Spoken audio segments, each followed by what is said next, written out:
Hello বন্ধুরা, কেমন আছো সবাই? আশা করি তোমরা সকলে ভালো আছো। আর আমি আজকে ভীষণ পরিমাণে ভালো আছি। মানে আজকে আমি ভীষণ খুশি, যাকে বলতে পারো যে আমার জীবনে এই খুশিটা আসবে আমি কখনো ভাবিনি। তো সবার প্রথমে তোমাদেরকে আজকে মানে এখনো ভোরের আলো ফোটেনি, তবু গুড মর্নিং বলবো না, তো সবাইকে রাধে রাধে। আজকে এই রাধে রাধে বলে এই ভিডিওটা শুরু করলাম।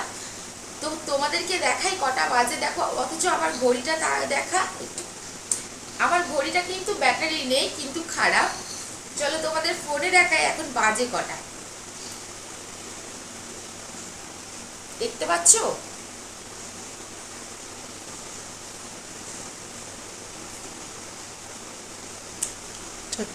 4:44 বাজে। তো আজকে আমি ভীষণ পরিমাণে হ্যাপি, ভীষণ খুশি যে আজকে আমি যাকে ছবিতে একটু একটু একটু করে ভালোবেসেছিলাম, তো 3 বছর পর আমি তার সঙ্গে আজকে সামনে দেখা করতে যাব। তো আমি ভাবলাম যে আমার দুঃখ কষ্ট যত মানে যাবতীয় যত কিছু সব তোমাদের ভিডিওর মাধ্যমে শেয়ার করি। তো আমার আজকে এই সুখের দিনটা তোমাদের সঙ্গে শেয়ার না করে থাকতে পারি বলো? তার জন্য ভাবলাম যে তোমাদের সঙ্গে আমার আজকে ভালো দিনটাও শেয়ার করব। তো তোমরাও কেউ যেন এই ভিডিওটা লাস্ট পর্যন্ত দেখতে একদম ভুলো না। চলো তোমাদেরকে দেখায় আমি যাকে মন থেকে খুব ভালোবাসি, তো তাকেও তোমাদেরকে দেখানোর চেষ্টা করব। তো চলো যাওয়া যাক। তো দেখো চলে এসেছি আমরা স্টেশনে, ট্রেনের জন্য দাঁড়িয়ে আছি। আমার ফ্যামিলির সবাই এসছে, আমার মা বাবা, আমার মোহন সোনা, গোপু সোনা, আমার একটি ভাই, আমার ছেলে, সবাই মিলে এসেছি। তো এখানে ট্রেন আসছে, দেখো ট্রেনের মধ্যে ওঠার জন্য বসে আছি। আর এখানে একটা বড় রকমের দুর্ঘটনা ঘটে গেল। ট্রেনের মধ্যে সবাই উঠতে পেরেছে, কিন্তু আমার মা আর বাবা উঠতে পারেনি। এত সকালবেলা যে এত ভিড় হবে স্টেশনে, আর ট্রেনের মধ্যে ওঠার সময় যে আমার মা বাবা উঠতে পারেনি। পরের স্টেশনে আমরা নেমে আবার রিটার্ন ব্যাক করে মা বাবাকে নিয়ে আবার উঠেছি। তো সকালে মানে খুব জোরেই খিদে পেয়েছিল, কিছুই খাওয়া হয়নি। তো ট্রেনের মধ্যেই আমরা একটু বিস্কুট আর চা খেয়ে নিলাম। তো চা খেতে খেতে এত সুন্দর একটা পরিবেশ দেখছি ট্রেনের মধ্যে, এত সবুজ গাছপালা ভর্তি, কতই না সুন্দর লাগে। আমার না খুব ভালো লাগে, জানো তো, এত সুন্দর জায়গা যদি পেতাম, আমি যদি থাকতে পারতাম ভীষণ ভালো হতো। আমার না খুব ভালো লাগে। গ্রামের পরিবেশটাই আলাদা রকম, দেখতে খুবই সুন্দর লাগে, খুবই ভালো লাগে। আজকে আমি এত যে আনন্দ পাবো সকালটা হলেই, যে আমি কখনো ভাবিনি। অনেক বছর পর আমি বাবা মার সঙ্গে আবার কোথাও বেরিয়েছি। প্রায় 16 বছর পর বাবা মার সঙ্গে বেরিয়েছি। আমার মাও 16 বছর কোথাও যায়নি। সেই 16 বছর আগে মামার বাড়ি গিয়েছিলাম বাবা মায়ের সঙ্গে। আবার যে কখনো একসঙ্গে বেরোবো এটা কখনো ভাবতে পারিনি আমি। এত খুশি লাগছে, একটু আনন্দ লাগছে যে পরিবারের সঙ্গে বেরিয়েছি। তো এখানে চলে এলাম, প্রথমেই হোটেল বুক করে নিলাম। প্রথমেই হোটেলে এসে চেঞ্জ করে রেডি হয়ে কচুরি খেতে বসে গেছি, কারণ খুব জোরেই খিদে পেয়েছিল, অনেকটা ভোরে বেরিয়েছিলাম। ওদিকে আমার মা বাবা খাচ্ছে, আমরা ওইদিকে খেয়ে তারপরে বেরোবো।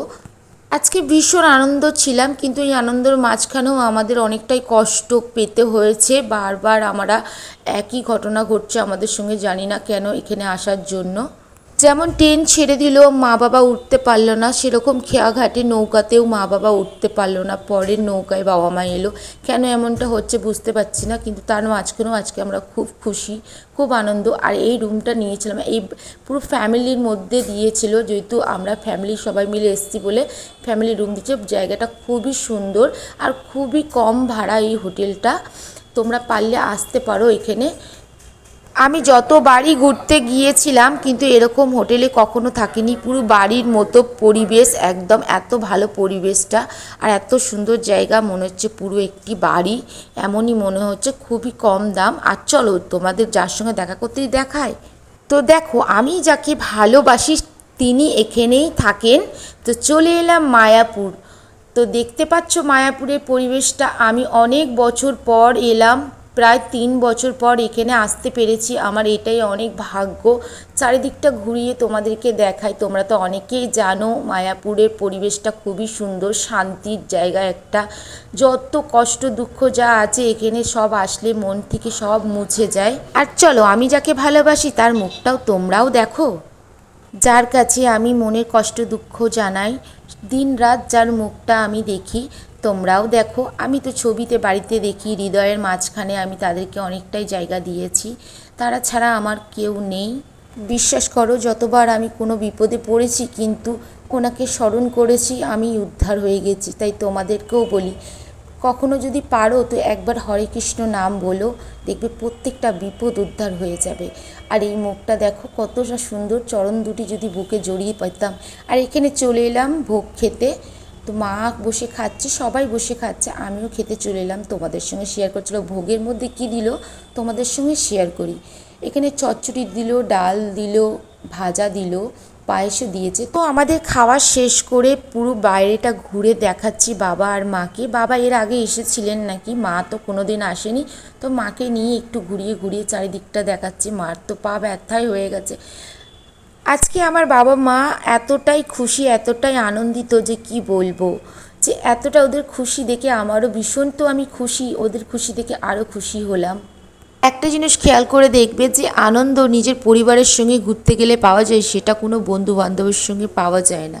আর হ্যাঁ, তোমাদেরকে আমি সন্ধ্যা আরতি দেখাতে পারলাম না, কারণ ভিতরে ফোন বা ক্যামেরা কোনো কিছুই অ্যালাউ নেই, ফোন জমা দিয়ে যেতে হয়, এটা তোমরা সকলেই জানো। যতটুকু পেরেছি আমি তোমাদের সঙ্গে এগুলো শেয়ার করেছি।